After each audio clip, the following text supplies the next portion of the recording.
قرضے میں ہو، ٹینشن میں ہو، روزگار پرابلم، اولاد کا مسئلہ، رشتوں کی رکاوٹ، whatever calamity you have, سب حل اسی کے در سے تو ہونی ہے، اور اس کریم کے در پر آ کر بھاگنے کی پڑی ہے۔ سچ بتاؤں، کبھی کبھی مسجد کے کونے میں بیٹھ جایا کرو، اللہ سے باتیں کیا کرو، ہاں اللہ سے باتیں کیا کرو۔ یہ کمال ہے، یقین بتاؤں آپ کو، دنیا میں بڑے آدمی سے بات کرنے کا موقع نہیں ملتا، ٹائم پہلے لینا پڑتا ہے، اول تو ٹائم ہی نہیں ملتا، مل بھی جائے تو کسی سیکرٹری کے تھرو ٹائم ملتا ہے، وہ پہلے ہی بتا دیتا ہے صاحب بہت بیزی ہیں، 5 منٹ سے زیادہ بات نہیں کر سکتے۔ ہاں آپ 5 منٹ بات کریں، پیچھے سے وہ آ جائے گا سر آپ کا ٹائم پورا ہو گیا، دوسرے صاحب آ رہے ہیں۔ اتنا مشکل ہے دنیا میں بڑے لوگوں سے بات کرنا، مگر میں بتاتا ہوں جس نے کائنات بنائی ہے اس سے بات کرنا کتنا آسان ہے، اس خالق سے، اس مالک سے، بڑے بڑے شہنشاہوں کو شہنشاہی جس نے عطا کی ہے۔ میرے اور رب کے بیچ میں کوئی سیکرٹری نہیں ہے، ہاتھ اٹھاؤ اور ڈائریکٹ بات کرنا شروع کر، جتنی دیر کرنی ہے کرو نا بات، اور وہ خود فرماتا ہے ادعونی استجب لکم، مانگو میں تمہیں عطا کروں گا، وہ دینے کے لیے تیار ہے۔ ہم پکارتے، ہمیں جلدی اتنی ہے، ہمیں اس کے گھر میں چین ہی نہیں آ رہا۔ ارے 2 رکعت نفل پڑھ لی، کبھی تسبیح پڑھ لی، سب چلے گئے تو کونے میں اللہ سے باتیں شروع کر دی۔ سوچو نا، اپنی ماں سے جب آپ تڑپ کر بات کرتے ہو تو ماں سینے لگا لیتی ہے، جب اللہ سے عرض کرو گے کہ مولا پریشان ہوں، اے میرے مولا پھنس گیا ہوں، اللہ بہت گناہ ہو گئے ہیں، نہیں چھوٹ رہے گناہ، مالک کسی طریقے سے بچا لے، بندہ تیرا ہوں، برا ہو گیا ہوں تو اچھا کر دے، وہ چاہے تو سب ٹھیک ہو جائے گا نا۔ یا اللہ نمازوں میں دل نہیں لگ رہا، اے اللہ سجدوں کی لذت نہیں مل رہی، اللہ تلاوت کرتا ہوں تو دل چاہتا ہے بند کر دوں قرآن میں اور پڑھنا چاہتا ہوں، اللہ آنکھیں حرام دیکھنے سے بچ نہیں پا رہی، کرم کر، میں کیسے جہنم کا عذاب سہ سکوں گا مولا، اے اللہ حرام روزی سے بچا لے، میری روزی میں برکت بولو نا جو دل میں، اللہ سے کون روک رہا ہے تمہیں؟ اور جس زبان میں بات کرنی ہے کرو، ارے وہ تو دلوں کے حال جانتا ہے، وہ تمہاری کیفیات کو دیکھ رہا ہے، اس کے گھر میں آئے ہو تو مانگو نا اس سے۔ ارے تمہارے گھر آ کر کوئی رونا شروع کر دے، خالی ہاتھ لوٹاؤ گے کیا اسے؟ تمہارا مہمان تمہارے ڈرائنگ روم میں بیٹھ جائے اور رونا شروع کر دے کہ پریشان ہوں، تو کیا دھکے دے کے نکالو گے؟ تم بولو گے گھر کے اندر آ گیا ہے، مہمان ہے، کچھ تو کرنا پڑے گا۔ ارے کریم کے گھر میں آ گئے جب تم اور ادھر آنسو بہانا شروع کر دیے تو کیا خالی لوٹائے گا؟ تمہیں اندازہ ہی نہیں کہ اس کے گھر میں آ کر دل سے مانگنے پر وہ کیا کیا عطا فرمائے گا۔ آنا جانا رکھو، تھام لو مسجد کو۔ علماء کہتے ہیں اگر کسی کے ایمان کو چیک کرنا ہے نا، اس کے ایمان کی اسٹرینتھ کو چیک کرنا ہے، تو یہ چیک کرو کہ وہ مسجد میں کتنا آتا جاتا ہے۔ اب اپنے آپ سے سوال کر لو کہ ہمارا مسجد میں کتنا آنا جانا ہے، اور پھر عشاء کی جماعت اور فجر کی جماعت، اللہ اکبر۔ عشاء جس نے با جماعت پڑھی آدھی رات عبادت کا ثواب، فجر با جماعت پڑھی مزید آدھی رات۔ علماء کہتے ہیں عشاء فجر جماعت سے پڑھنے والا، فجر جماعت سے پڑھنے والا ایسے ہے جیسے اس نے پوری رات عبادت میں گزاری ہے۔ خوش نصیب ہیں وہ لوگ، واقعی خوش نصیب ہیں جن کی جماعت نہیں جاتی۔ جماعت کو تھام۔ اللہ فرماتا ہے وَارْكَعُوا مَعَ الرَّاكِعِينَ، اور رکوع کرنے والوں کے ساتھ رکوع کرو۔ اس آیت کی تفسیر میں کیا ہمیں سننے کو ملتا ہے؟ آپ سنیں اور ایمان تازہ کریں کہ مفسر قرآن حضرت مفتی احمد یار خان نعیمی فرماتے ہیں اس آیت کا مطلب یہ ہے کہ جماعت سے نماز پڑھا کرو، کیونکہ جماعت کی نماز تنہا نماز پڑھنے سے 27 درجے افضل ہے۔ صدر شریعہ کا بہت سارا عبادت کا شوق تھا، مگر نماز کا یہ عالم تھا، اللہ اکبر، نماز کی پابندی کا عالم یہ تھا، کبھی آپ کی نماز قضا نہیں ہوتی تھی۔ شدید سے شدید بیماری میں بھی آپ نماز ادا فرماتے۔ ایک بار آپ اجمیر شریف میں تھے، آپ کو شدید بخار ہوا، بے ہوشی طاری ہو گئی، ظہر کے وقت شروع ہونے سے پہلے آپ بے ہوش ہو گئے اور عصر تک اسی حالت میں رہے۔ جیسے ہی بیدار ہوئے نا تو آپ نے اپنے شاگرد سے کہا یہ بتاؤ ظہر کا وقت باقی ہے کہ نہیں؟ کہ حضور ظہر کا وقت تو چلا گیا۔ اللہ، اب یہ سننا تھا کہ آپ کے چہرے کی کیفیت ایسی ہو گئی کہ بہت تکلیف ہوئی ہو، آنسو نکلنا شروع ہو گئے۔ کہا حضور خیر تو ہے؟ کہاں تکلیف ہو رہی ہے؟ کہا تکلیف نہیں ہو رہی، بس تکلیف یہ ہو رہی ہے کہ ظہر قضا ہو گئی۔ کہا حضور آپ تو بے ہوش تھے، جب بندہ بے ہوش ہوتا ہے تو وہ مکلف نہیں ہوتا، اس کو گناہ نہیں ہوگا۔ آپ فرماتے ہیں کہ ٹھیک ہے گناہ تو نہیں ہوگا، مگر میں مقررہ وقت پر دربار الہی میں حاضری سے محروم ہو گیا۔ وہ ٹائم تھا اللہ کی بارگاہ میں حاضر ہونے کا، وہ ٹائم مجھ سے چلا گیا۔ اے میرے میٹھے اسلامی، بے ہوش ہیں، بستر پر ہیں، مگر تکلیف یہ ہے کہ نماز چلی گئی۔ ایک بار زندگی میں کبھی ایک بار ایسا ہوا ہمارے ساتھ، جو موبائل گرنے سے، جیب کٹنے سے، پیر پہ ٹھوکر لگنے سے تمہیں تکلیف ہوئی، اتنی بھی تکلیف کبھی نماز قضا ہونے پر ہوئی؟ بلکہ نماز قضا کرنے کے تو کچھ لوگ بہانے ڈھونڈتے ہیں، ہاں معذرت کے ساتھ، بس یار آج سر میں بہت درد ہے، کل سے پڑھ لوں گا، آج طبیعت ٹھیک نہیں ہے، بس آج رہ جا، آج اگلے جمعے سے پڑھ لوں گا۔ یہ نہ کرو۔ اچھا ایک اور بڑا پرابلم ہے، جو پکا نمازی بھی ہو نا، ٹرین میں تو گئی نماز اس کی، ابھی ٹرین میں کہاں وضو کریں گے، کہاں نماز پڑھیں گے، ٹرین میں کھانا پھر کیسے کھاتے ہو بھائی؟ نہیں وہ تو اسٹیشن سے کھا لیتے ہیں، نہیں وہ تو گھر سے لے کے جاتے ہیں۔ بس میں نماز گئی، یار بس میں کہاں اتریں گے، جہاز میں۔ اچھے خاصے نمازی کی نماز بھی سفر میں چلی جاتی ہے۔ کیوں چلی جاتی ہے بھائی؟ سب سے پہلا فرض نماز ہے۔ یہ بستر پر ہیں، بے ہوش تھے، مگر اٹھتے ہی پہلا سوال کہ نماز کا وقت ہے کہ نہیں۔ اللہ کرے ہماری گٹی میں نماز ہو جائے، ہماری زندگی کا سب سے مین ٹاپک ہی نماز ہو جائے۔ اور یہ فرض بھی تو ایسا ہی ہے نا، سب سے پہلا فرض ہے نماز، اور پھر نماز کے بعد افضل لوگ وہ ہیں جس کو بہت پسند کیا گیا، وہ جماعت ہے، کہ بندہ نماز بھی پڑھے اور جماعت کے ساتھ پڑھے، مسجد میں آ کر پڑھے۔ سبحان اللہ، سیدی صدر الشریعہ کا جماعت کا معمول کیسا تھا؟ بوڑھے ہو گئے تھے مگر پھر بھی مسجد میں پہلے پہنچ جاتے۔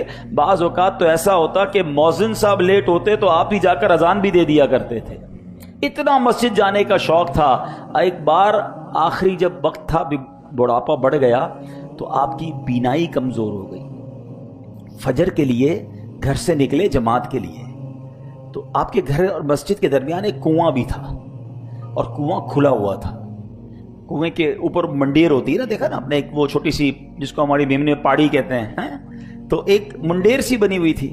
تو آپ اندھیرے میں جا رہے تھے، نگاہیں کمزور تھی، آپ اس منڈیر پہ چڑھ گئے اور قریب تھا کہ اس کنویں میں گر جاتے۔ پیچھے سے خاتون نے آواز لگائی کہ مولانا صاحب کنویں میں گر جاؤ گے، آگے مت بڑھو۔ پھر آواز سے سمجھ آئی کہ میں کہیں اور نکل گیا ہوں۔ واپس آئے اور مسجد پہنچے اور آپ نے نماز فجر با جماعت ادا کی۔ اس کیفیت میں بھی ان کی جماعت نہیں جاتی تھی۔ اور آج ہم ہیں، یار گرمی بہت ہے، سردی بہت ہے، تھک گیا ہوں، لیٹ سویا ہوں۔ نہیں میرے میٹھے اسلامی بھائی، جماعت یہ بہت بڑی نعمت ہے، اور جماعت کو جو تھام لیتا ہے نا، اس کی نماز اور پکی ہو جاتی ہے۔ ہر مسلمان مرد جو عقل مند ہے، پاگل نہیں ہے، بالغ ہے، نابالغ نہیں ہے، آزاد ہے، غلام نہیں ہے جیسے پہلے کے دور میں غلام ہوتے تھے، اور مسجد تک پہنچنے کی طاقت رکھتا ہے، اس پر پانچوں نمازیں مسجد میں آ کر با جماعت ادا کرنا واجب ہے۔ اگر بغیر کسی شرعی مجبوری کے ایک بار بھی جماعت چھوڑے گا تو گناہگار ہوگا، اور کئی بار جماعت ترک کرے گا تو ایسا شخص فاسق ہے۔ اور جو شخص مسجد میں پہنچنے کی طاقت نہیں رکھتا، مثلا نابینا ہے یا اس کی ٹانگیں سلامت نہیں ہیں، شدید بیمار ہے، چل پھر نہیں سکتا، ایسے شخص پر اگرچہ جماعت واجب نہیں ہے، البتہ افضل اس کے لیے بھی ہے کہ یہ بھی مسجد میں آ کر با جماعت نماز ادا کرے۔ الحمدللہ نبی پاک علیہ الصلوۃ والسلام کا عمومی عمل یہی تھا کہ آپ فرض نمازیں با جماعت ادا فرماتے۔ سبحان اللہ، پیارے آقا علیہ الصلوۃ والسلام کی بارگاہ میں بیماری کی حاضری تھی، سخت بیماری کا وقت تھا۔ بی بی عائشہ صدیقہ رضی اللہ تعالیٰ فرماتی ہیں، حضرت بلال نبی پاک علیہ الصلوۃ والسلام کو نماز کی اطلاع دینے آئے کہ حضور نماز کا وقت ہو گیا ہے۔ پیارے آقا علیہ الصلوۃ والسلام علالت میں تھے، فرمایا ابو بکر سے کہو نماز پڑھائے۔ سیدنا صدیق اکبر رضی اللہ عنہ نماز پڑھانے میں مشغول تھے، امامت فرما رہے ہیں، صحابہ پیچھے صفے بنائے کھڑے ہیں۔ اس دوران نبی پاک علیہ الصلوۃ والسلام کو اپنی طبیعت میں کچھ بہتری محسوس ہوئی، تو دو شخصوں کو سہارا دینے کی سعادت عطا فرمائی، اور میرے آقا ان سہارا عطا فرماتے ہوئے مسجد میں تشریف لے آئے۔ ابھی جماعت جاری ہے۔ صدیق اکبر رضی اللہ تعالیٰ عنہ نے جب پیارے آقا کے قدموں کی آہٹ سنی نا، کیسا عشق تھا قدموں کی چال سے پہچان گئے آقا آ رہے ہیں. تو آپ جو ہے اپنی لیفٹ سائڈ تھوڑا سا پیچھے ہٹنے لگے تو نبی پاک نے انہیں اشارہ فرمایا کہ پیچھے نہ ہٹو. پھر آپ علیہ الصلوۃ والسلام صدیق اکبر رضی اللہ عنہ کی جو بائیں طرف بیٹھ گئے. صدیق اکبر نے کھڑے ہو کر اور آپ نے بیٹھ کر نماز ادا فرمائی. صدیق اکبر رضی اللہ تعالیٰ عنہ کی اقتداء میں نبی پاک علیہ الصلوۃ والسلام نے یہ نماز ادا فرمائی.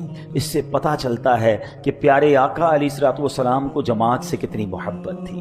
نبی پاک اس کیفیت میں بھی مسجد میں تشریف لائے, سہارا لے کر بھی آنا پڑا تو میرے آقا تشریف لائے. تو اے میرے میٹھے اسلامی بھائیوں, اس سے ہمیں پتہ چلتا ہے کہ جماعت کی کیا اہمیت ہے. سیدی اعلیٰ حضرت امام اہل سنت کے بارے میں آتا ہے, ایک بار ربیع الاول شریف میں 12ویں شریف کی محفل پاک میں شرکت کرنے اور بیان فرمانے کے بعد شام کو سیدی اعلیٰ حضرت شدید بیمار ہو گئے. اس مرض کی شدت بیان کرتے ہوئے خود اعلیٰ حضرت فرماتے ہیں اس بار ایسا بیمار ہوا کبھی نہ ہوا تھا, اپنا وصیت نامہ بھی لکھوا لیا. اس برس کی حاضری کے دوران ایسی نازک حالت تھی کہ مسجد آپ کے گھر کے بالکل قریب تھی, اس کے باوجود خود چل کر مسجد میں حاضر نہیں ہو پاتے تھے. لیکن قربان جائیے ان کی جماعت سے محبت پر کہ آپ نے 5 نمازیں مسجد ہی میں با جماعت ادا کی. طریقہ یہ ہوتا 4 بندے آتے کرسی سمیت آپ کو اٹھاتے اور مسجد تک لے جاتے تھے, مگر آپ 5 نمازیں با جماعت ادا کرتے. اے وہ لوگوں جن کے پیر سلامت ہیں,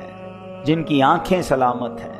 ہم واقعات ان کے سن رہے ہیں جو چر نہیں پا رہے تھے, ان کے واقعات سن رہے جو دیکھ نہیں پاتے تھے پھر بھی مسجد میں آتے, اور ہم ہیں کہ صحت کی عالم میں مسجد میں آنے میں سستی کرتے ہیں. اچھا, ایک عجب بات یہ ہے, رمضان میں مسجدیں بھری ہوئی تھیں. ایسا کیا ہوا کہ رمضان کے بعد نہیں آ سکتے؟ سوچو. اور جو لوگ یہ کہتے ہیں نا میں مسجد میں نہیں جا سکتا یا نہیں جا پاتا, سچی بات یہ میری اور آپ کی اوقات ہی نہیں ہے مسجد میں نہ آ سکیں. ارے تمہیں بلایا نہیں جا رہا ہے, افسوس کرو کہ تمہیں یہ حکم نہیں مل رہا, تمہیں اجازت نہیں مل رہی. مسجد کس کا گھر ہے بتاؤ نا؟ آپ کے گھر میں آپ کی اجازت کے بغیر کوئی آ سکتا ہے؟ بیل بجائے حضرت آپ کے گھر میں آنا, آپ کہیں کون ہے بھائی میں تو نہیں جانتا. جب میرے اور آپ کے گھر میں کوئی بغیر اجازت نہیں آ سکتا, اللہ کے گھر میں کیسے آئے گا؟ خوش نصیب وہ ہیں جنہیں 5 وقت بلایا جا رہا ہے. وہ اللہ کے پسندیدہ بندے ہیں نا, انہیں بار بار وہ اپنے گھر میں بلا رہا ہے, تمہیں نہیں بلا رہا. اے جمعے کی نماز میں مسجد میں آنے والوں, ہمیں تو رونا چاہیے کہ اللہ ایسی کون سی غلطی ہو گئی کہ میں روز تیرے گھر نہیں آ پا رہا.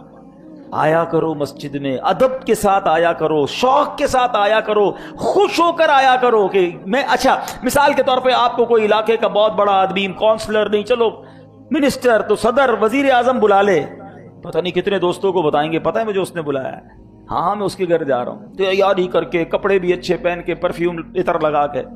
مسجد میں کیسے آتے ہیں؟ جیسے ہی کپڑے گندے میلے ویسے ہی آ گئے, دکان سے اٹھے ویسے ہی منہ بھی میلا, دانت سے بھی بدبو آ رہی, کپڑوں سے بھی پسینہ آ رہا. ارے کسی بڑے آدمی کے گھر پہ ایسے جاتے ہو؟ اللہ کے گھر میں آئے ہو, ادب سے آؤ. جتنا ادب کرو گے اتنا اور نوازے گا, تمہاری جھولیاں بھر کے تمہیں بھیجے گا. ایک اور بات, لاجیکلی بات, آپ کے گھر پہ جب مہمان آتا ہے آپ کیا کرتے ہیں؟ تیاری کرتے ہیں. یار مہمان آ رہا ہے, ذرا اچھی اس کی خاطر تواضع کرنی ہے, خوش ہو کر جائے, میرا گھر دیکھ کر جائے گا تو ذرا اچھے انداز سے گھر کو, اور آنے والے کو آپ کو تحفہ بھی دیتے ہیں. ایسا ہی ہے, چاہتے ہو نا مہمان خوش ہو کے جائے. ارے جب اللہ کے مہمان بنو گے تمہیں وہ بھی خوش کر کے بھیجے گا, جھولیاں بھر کے. اچھے مہمان بننا. ہاں کچھ مہمان آپ کے گھر پہ بھی آتے ہیں جو شور مچاتے ہیں, گندگی کرتے ہیں, آپ کے گھر میں ہی آ کر آپ کو ہی تانے دے رہے ہوتے ہیں. بندہ بولتا ہے اس کو نہیں بلانا. یہ جن کا داخلہ بند ہو جاتا ہے نا مسجد میں, آنا جانا بند ہو جاتا ہے, وہ خود ہی سوچے غلطی کی ہے کوئی, لگتا ہے مسجد جا کر شور مچایا ہوگا, مسجد جا کر گندگی کی ہوگی, مسجد جا کر بھی موبائل میں لگے ہوئے ہوتے ہیں, مسجد جا کر بھی ہنسی مذاق چل رہی ہوتی ہے. آپ کو پتا یہ مسجد ہے, اللہ کا گھر ہے, اس کا ادب کتنا ہے. روایتوں میں آیا مسجد میں ہنسنا قبر میں اندھیرا لاتا ہے.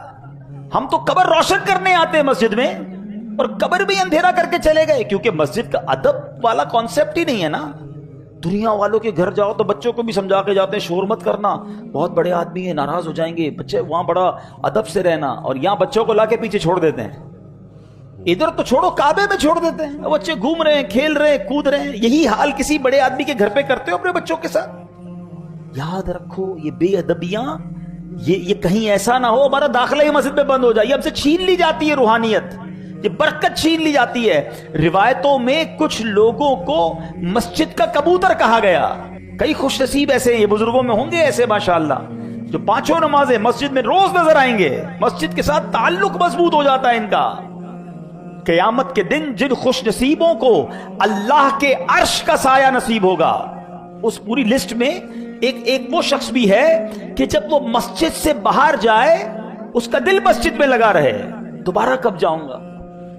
مسجد سے باہر جا کر بھی مسجد میں دل لگا رہے، ادھر تو معاملہ ہی الٹا ہے، مسجد میں آ کر بھی دل باہر لگا رہتا ہے، باہر کب جاؤں گا، ختم کب ہوگی نماز، دعا سے پہلے ہی نکل جاتے ہیں۔ سوچیں تمہارا مسجد میں دل نہیں لگ رہا، جس کو ویسے میں ایک مشورہ بھی دیتا ہوں، جس کا دل مسجد میں نہ لگے نا، آنے کے بعد گڑبڑ شروع ہو جائے نا، بھاگم بھاگ، بے چینی، اس کو اپنے دل کا علاج کرنا چاہیے۔ یار میں اتنا برا ہوں، اللہ کے گھر میں بھی مجھے سکون نہیں مل رہا، تو پھر کدھر ملے گا۔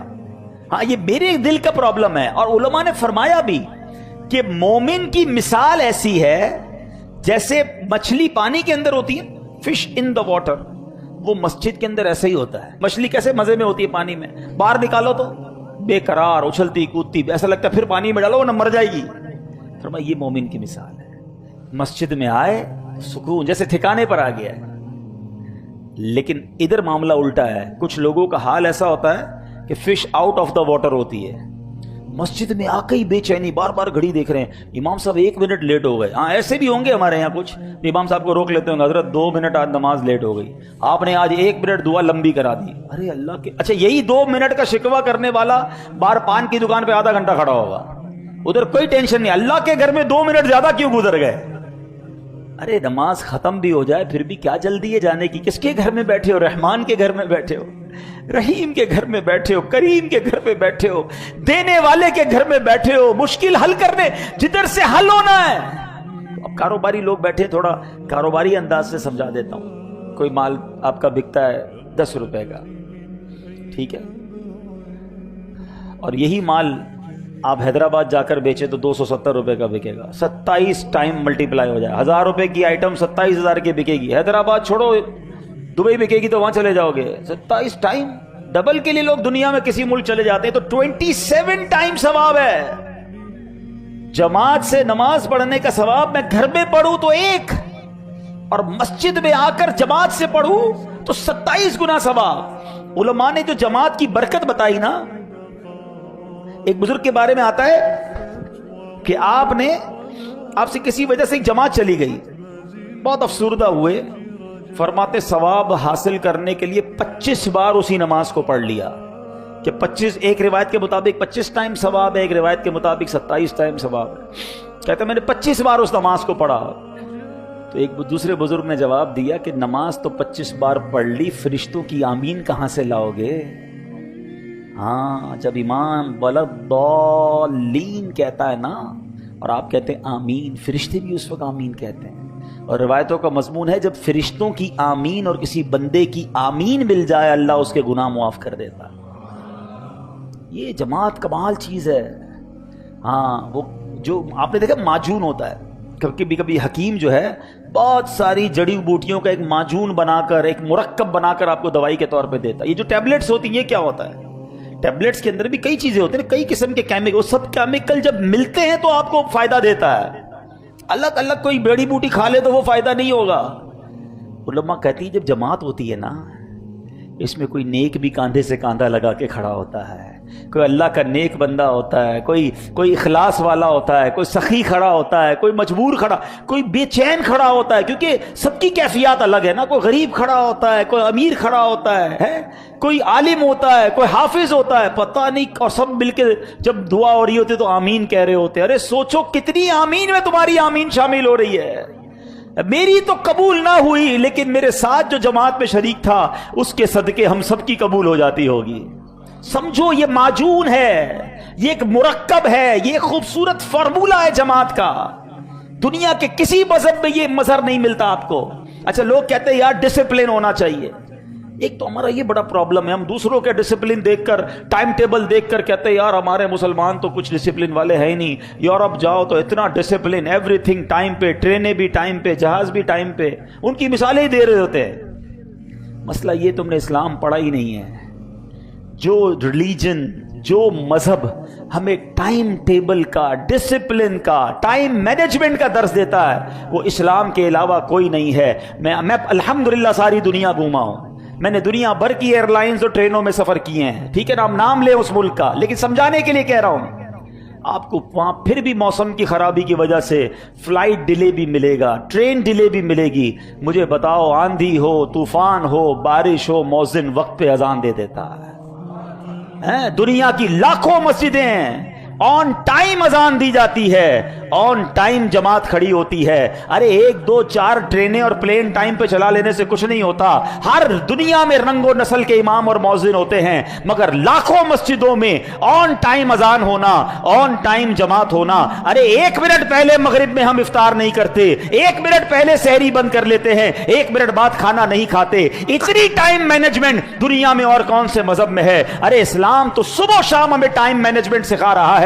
وقت ختم ہو گیا تو نماز قضا ہو جائے گی، وقت شروع نہیں ہوا تو نماز تم نہیں پڑھ سکتے۔ ہمیں کتنا ٹائم کا پابند کیا گیا ہے۔ یہ الگ بات ہے اگر ہم اپنی لائف میں امپلیمنٹیشن نہ کریں، ورنہ ٹائم مینجمنٹ جتنی خوبصورت انداز میں اسلام عطا کرتا ہے، دنیا میں اور کوئی مذہب عطا نہیں کرتا۔ اتنا لوگوں کے دیکھ کر ڈی مورلائز نہ ہو جایا کرو۔ میں آپ کو بتاتا ہوں ٹائم مینجمنٹ اور مینجمنٹ کے ساتھ، ڈسپلن کے ساتھ ٹریول کیسے ہوتا ہے۔ دنیا میں کئی آپ نے بڑے بڑے جو جس کو کہیں جلسے ہوتے ہیں، بڑے بڑے ایونٹ ہوتے ہیں، کتنے لوگ ہوتے ہیں؟ 25,000 50,000، بہت بڑا ایونٹ ہو گیا 1,00,000 2 لاکھ۔ حج میں کتنے لوگ ہوتے ہیں؟ اللہ پاک کووڈ کا خاتمہ فرمائے، پھر حج کے سفر شروع ہو، 35 لاکھ 35 لاکھ لوگ ٹائم کے ساتھ چل رہے ہوتے ہیں۔ آج رات مزدلفہ میں گزارنی ہے تو سب نے مزدلفہ میں گزارنی ہے۔ ہاں، اب ٹائم کے ساتھ چلنا ہے۔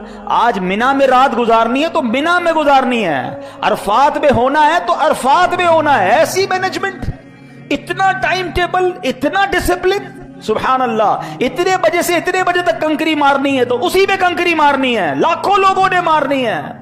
اسلام تو پریکٹیکلی ہماری ساری عبادتیں ہمیں ٹائم مینجمنٹ سکھا رہی ہیں کہ وقت کی اہمیت کیا ہے۔ اب بندہ نماز بھی پڑھے اور باقی کام سارے دیر سے کر رہا ہو تو قصور تو اس کا ہے۔ نماز تو روز ٹائم سکھا رہی ہے کہ جب نماز ٹائم پہ پڑھنی ہے تو باقی کام بھی ٹائم پہ کرنے ہیں، وعدہ کرنا ہے تو پورا کرنا ہے، کسی کو ٹائم دینا ہے تو ٹائم پہ پہنچنا ہے۔ ایک بات تو یہ کلیئر ہو گئی۔ اب دوسری بات، جو مساوات کا درس ہے نا جماعت میں، اللہ اکبر، یہ سیکھنے والی بات ہے۔ جو لوگ تھوڑا سا کمپیریٹیو ریلیجن پڑھا ہوا ہے، جنہوں نے دیگر مذاہب کے بارے میں معلومات کی ہے، میں مذہبوں کا نام نہیں لیتا، کئی مذہب ایسے ہیں جن میں الگ الگ قوموں کے الگ الگ عبادت کے ٹائمنگز ہیں، یا ان کے چرچز ہی الگ بنے ہوئے ہیں۔ فلاں کمیونٹی کا چرچ الگ، فلاں اس کا عبادت گاہ الگ، اس قوم کی عبادت گاہ الگ، یعنی وہ ایک ہی مذہب والے لوگ ہیں مگر ایک ساتھ عبادت نہیں کر سکتے، کیونکہ قوم الگ ہے، سٹائل الگ ہے، ان کی کاسٹ الگ ہے۔ میں کئی چیزیں نہیں بول پا رہا، لیکن آپ اشارہ سمجھ رہے ہوں گے، جن کو دنیا پر کچھ توجہ ہے، نظر ہے، مگر جماعت کے اندر ایک ہی صف میں کھڑے ہو گئے محمود و ایاز۔ اربوں پتی بھی کھڑا ہے، اسی کا ڈرائیور بھی کھڑا ہے، بلکہ بعض اوقات تو ایسا بھی ہوتا ہے کہ سیٹھ مقتدی ہوتا ہے اور جاب کرنے والا امامت کر رہا ہوتا ہے۔ وہ سیٹھ کہتا ہے پیچھے اس امام کے۔ ارے ایسا منظر دنیا میں کدھر ملتا ہے کہ علماء ہو، حفاظ ہو، بچے ہو، بوڑھے ہو، کسی بھی جناب رنگ و نسل سے ہو، افریقن ہو یا عربی ہو، گورا ہو یا کالا ہو، اللہ کا بندہ ہے، مسلمان ہے، وہ ایک صف میں کھڑے ہو کے نماز پڑھ رہا ہے۔ پوری دنیا میں یہ منظر آپ کو کسی اور ریلیجن میں نہیں ملتا، جو مسلمانوں کے اندر مساوات کا درس ملتا ہے، یگانگت کا درس ملتا ہے۔ یہ سرکار کے امتی ہونے کا احسان ہے ہم پر۔ تو اے میرے میٹھے اسلامی بھائیوں، ذرا سوچو، آج میں یہ کہہ رہا ہوں تو آپ کو جماعت والوں پر پیار آ رہا ہے کہ جو جماعت پڑھتے ہیں کتنے اچھے لوگ ہوتے ہیں، سب ایک ہی صف میں کھڑے ہو جاتے ہیں۔ جب مجھے اور آپ کو یہ سن کر اچھا لگ رہا ہے، میرے رب کی رحمت کیسی برستی ہوگی۔ سب کھڑے ہیں لائن سے، کسی بھی رنگ سے ہیں، کسی بھی نسل سے ہیں، مالدار ہے، غریب ہے، سیٹھ ہے، نوکر ہے، مزدور ہے، عالم ہے، سب کاندھے سے کاندھا ملا کر کھڑے ہیں۔ جب یہ منظر میرے رب کی رحمت ملاحظہ کرتی ہوگی، کیسی رحمتیں برستی ہوں گی۔ تو اے میرے پیچھے اسلامی بھائی، جماعت اپنی زندگی میں نماز کی جماعت کو مضبوطی سے تھامیے، اور نماز قضا ہونے کا تو تصور بھی نہیں ہونا چاہیے، یعنی یہ تو ہماری ڈکشنری میں نہیں ہونا چاہیے کہ نماز بھی قضا ہو سکتی ہے، یہ پاسبل ہی نہیں ہے۔ آپ اگر چاہیں گے نا نماز پڑھنا، راستے خود نکلیں گے. آپ ٹرین میں بھی پڑھ لو گے، آپ جہاز میں بھی پڑھ لو گے. آپ بس اگر چاہتے ہیں، کھانا بھی تو کھا ہی لیتے ہیں نا. میں آپ کو ایک دو ایگزامپلس دیتا ہوں، پھر بات کو کنکلوژن کی طرف لاتے ہیں. زندگی میں بہت ساری چیزیں ایسی تھی جو پہلے زندگی میں نہیں تھی. مثال کے طور پہ کسی کو اللہ نہ کرے کوئی بیماری ہو جائے تو دوائی ڈاکٹر کہتا ہے بھائی 3 ٹائم کھانی پڑے گی، شوگر ہو گئی، یہ کولیسٹرول ہو گیا، یہ فلاں دوائی نہیں کھاؤ گے تو طبیعت اور خراب ہو جائے. دوائی پہلے لائف میں نہیں تھی، لیکن اب کیا کیا، جب دوائی آ گئی تو ہم نے اس کا اپنے زندگی میں سیٹ کیا. ناشتے کے بعد کھانی ہے تو گھر والوں کو بھی بتا دیا، دوپہر کو کھانی ہے تو آفس پہ ایک ٹیبلٹ کی ڈبی رکھ دی، اپنے اسٹاف کو بھی بتا دیا بھائی ٹائم پہ یاد دلا دینا، جیب میں بھی رکھنا شروع کر دیا یار بھول نہ جاؤں. یعنی جو چیز لائف میں امپورٹنٹ ہوتی ہے ہم اس کو اپنی لائف کا حصہ بنا لیتے ہیں. جس کی زندگی میں نماز امپورٹنٹ ہے نا، میں آپ کو صحیح بتا رہا ہوں، یہاں بہت سارے ایسے لوگ ہوں گے کہ جن کی زندگی میں نماز اتنی اہم ہے کہ نماز نہ پڑھے تو چین نہیں آتا. ایسا ہوتا ہے نا، یار نماز نہیں پڑھی ہے، ان کو تھوڑی تھوڑی دیر بعد خود ہی ریکال آ رہی ہوتی ہے، یار ابھی تک عشاء نہیں پڑھی. وہ بے چین رہیں گے، ان کو خود ہی ان کی باڈی نماز پڑھوائے گی، کیونکہ ان کو ویسے ہی چین نہیں آ رہا جیسے کھانا کھائے بغیر آپ کو چین نہیں آتا. تو ایسی اپنی زندگی کا حصہ جس دن آپ نے نماز میں بنا لیا نا تو الارم خود ہی بجے گا اندر، خود ہی آپ تیار ہو جائیں گے. پھر ایک اور بڑا مسئلہ ہے فجر کا. لوگ کہتے ہیں یار 4 نمازیں تو پڑھ لیتے ہیں، فجر نہیں ہو پاتی. کیوں بھائی؟ کہتے ہیں آنکھ نہیں کھلتی. بڑا عجیب بات ہے، تمہاری فجر میں آنکھ نہیں کھلتی. کبھی ایسا ہوا کہ صبح 7 بجے کی فلائٹ اس لیے مس ہو گئی ہو کہ آنکھ نہ کھلی ہو؟ 7 بجے کی فلائٹ تھی تو رات تو سویا ہی نہیں تھا میں حضرت، خوشی کے مارے 4 بجے ایئرپورٹ پہنچ گیا تھا. کبھی 8 بجے صبح آفس کی کوئی امپورٹنٹ میٹنگ مس ہو گئی ہو. اسکول پہنچ جاتے ہیں ٹائم پہ، کالج پہنچ جاتے ہیں، نماز ہی مس ہوتی ہے، آفس میٹنگ پوری ہو جاتی ہے، فلائٹ ٹرین سب ملتی ہے. اس کا مطلب کیا ہوا کہ جو امپورٹنس فلائٹ کی، ٹرین کی، میٹنگ کی ہے، وہ امپورٹنس آپ کی زندگی میں نماز کی ابھی ہوئی نہیں ہے. ورنہ کچھ بھی ہو جائے نماز کیسے چلی جائے.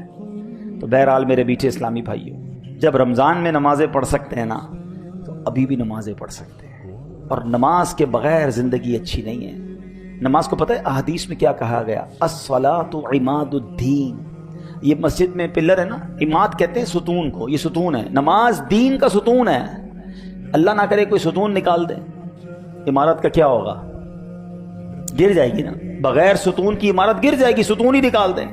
ہماری دین کی عمارت کا ستون نماز کو کہا گیا. اگر وہ ستون نکل گیا تو یہ دین کی عمارت ہی کہیں بیٹھ نہ جائے.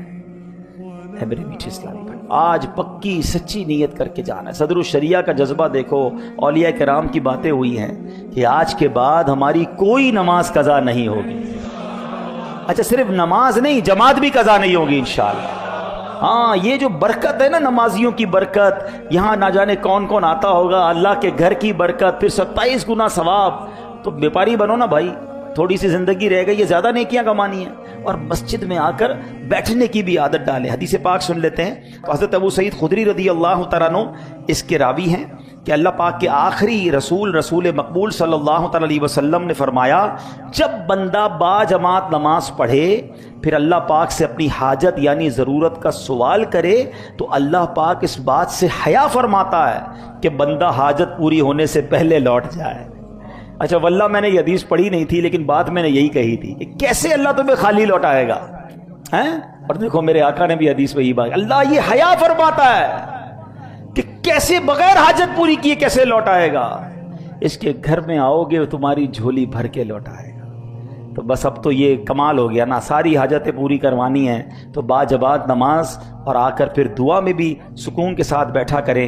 اللہ کریم ہم سب کو مسجد میں آنا جانا اور با جماعت نماز پڑھنے کی توفیق عطا فرمائے. اور الحمدللہ اس کی اتنی فضائل ہیں کہ ایک بہت خوبصورت خلاصہ بیان کر دیتا ہوں، مزید جذبہ بیدار ہو پھر انشاءاللہ بیان کو ختم کرتے ہیں. کہ احادیث کے مطابق فرض نماز جماعت سے ادا کرنے میں ایمان والا ہونے کی گواہی ہے. سبحان اللہ کہتے رہے. اللہ پاک با جماعت نماز پڑھنے والوں کو محبوب رکھتا ہے. نماز با جماعت تنہا یعنی اکیلے پڑھنے سے 27 درجے افضل ہے. اللہ پاک اور اس کے فرشتے با جماعت نماز پڑھنے والوں پر درود بھیجتے ہیں. با جماعت عشاء کی نماز پڑھنا گویا آدھی رات عبادت کرنا ہے. فجر کی نماز باجماعت پڑھنا گویا پوری رات عبادت کرنا ہے. باجماعت نماز پڑھنے والا پل صراط سے سب سے پہلے بجلی کی مانند گزرے گا. باجماعت نماز ادا کرنے والوں کی شان و شوکت دیکھ کر اہل محشر رشک کریں گے، اس کے گناہ بخش دیے جائیں گے. جو نماز باجماعت کے لیے مسجد میں آئے اس کو ہر قدم کے بدلے ثواب ملے گا. مسجد کی طرف جانے والے کے ہر قدم پر ایک درجہ بلند ہوتا ہے، ایک گناہ مٹا دیا جاتا ہے. اللہ کریم اس کے لیے صبح و شام جنت میں مہمانی کا اہتمام فرمائے گا. نماز کے لیے اٹھنے والا ہر قدم صدقہ ہے. بندہ جب تک نماز کا انتظار کرتا رہے بھلائی پر رہے گا، اللہ پاک کی حفاظت پہ رہے گا، شیطان سے محفوظ رہے گا. باجماعت نماز پڑھنے والے کو روز قیامت عرش کا سایہ نصیب ہوگا. آئے ہائے ہائے، اتنے انعام ہو تو پھر جماعت کیسے قضا ہوتی ہے؟ انشاءاللہ باجماعت نماز پڑھیں گے. اللہ پاک عمل کرنے کی توفیق عطا فرمائے.